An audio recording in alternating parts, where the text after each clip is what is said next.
धर्म प्रिय भक्तों, एक दिन का जिसे ना अग्निदेव जला पाए ना वायुदेव उड़ा पाए, कौन था वो रहस्यमयी यक्ष जिसने सारे देवताओं का अहंकार मिट्टी में मिला दिया। आज की शिव कथा में हम इस रहस्यमयी कथा को जानेंगे।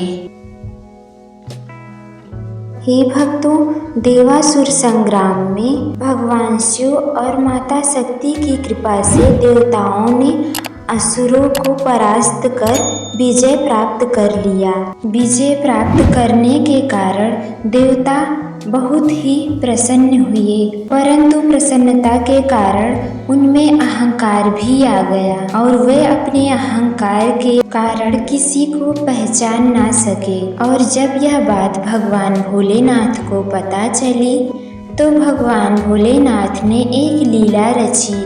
भगवान शिव जी ने यक्ष का रूप धारण कर देवताओं के सामने प्रकट हो गए।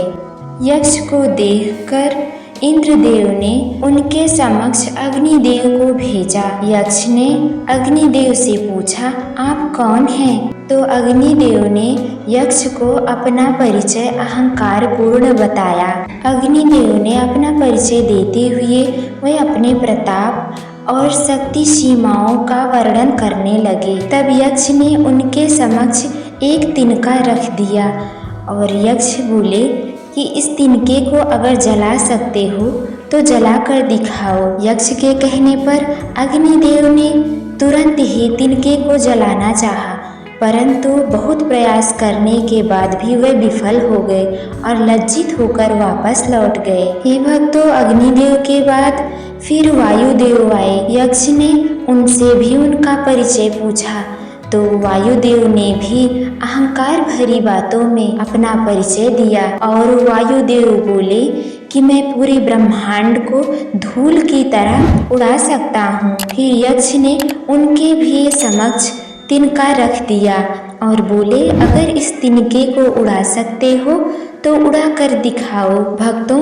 वायुदेव ने बहुत प्रयत्न किया परंतु वे तिनके को उड़ा ना सके और उन्हें भी लज्जित होकर लौटना पड़ा। जब इंद्रदेव ने देखा कि वायुदेव और अग्निदेव दोनों लौट आए हैं, तब वो यक्ष के सामने स्वयं जा पहुँचे। जैसे ही इंद्रदेव यक्ष के सामने गए, यक्ष रूपी भगवान शिव तुरंत अंतर्ध्यान हो गए। तब सभी देवताओं को सबक सिखाने के लिए माता उमा वहां प्रकट हुई और देवताओं को उनकी भूल का एहसास कराया।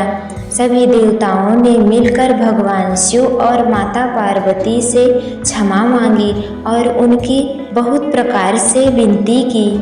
देवताओं ने कहा, हे भगवान, हमसे भूल हो गया, हमें क्षमा करें। हे प्रभु, अगर आपने विष को अपने कंठ में धारण नहीं किया होता तो आज यह सृष्टि नहीं बचती, और अगर भगवान विष्णु ने मोहिनी रूप धारण कर हमें अमृत नहीं पिलाया होता तो हम अमर नहीं होते, हमें क्षमा कर दें। हे भगवान, हमें माफ़ कर दें। देवताओं ने भगवान शिव और माता पार्वती जी से बार बार विनती करके क्षमा मांगने लगे। हे भक्तों, तभी से भगवान शिव का नाम यक्षेश्वर महादेव पड़ गया। भक्तों, हमें कभी भी किसी भी प्रकार का अहंकार नहीं करना चाहिए। हर हर महादेव।